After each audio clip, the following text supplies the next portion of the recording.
Hi everyone, my name is Ayush, and in this video we are going to see the workflow of an application, a web crawler that we have developed in JavaScript. So we have used a couple of modules here like cross-fetch, using which I could send a GET request to a website and could grab all the HTML code from there. I have used a module called Cheerio, using which I could parse a HTML page. I have used the FS module to create read and write file, path module to detect the path, URL parse to get the hostname and all. And this crawler is going to download all the images from a particular website. It's a you could see in the function crawl function, I'm sending a request to the URL, getting all the HTML code from there.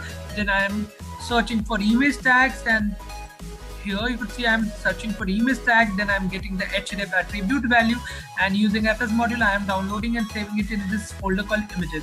Right now I don't have anything inside this images folder, so let us quickly see the workflow. This is the website that we need to crawl. You could crawl any website, so I'm just going to crawl this website called blog.google.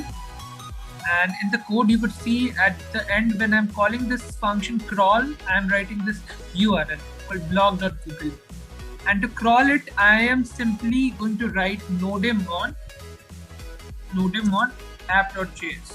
And you could see in the images folder, it's I'm going to get the images that are there on the website, and you could see I'm getting all the images.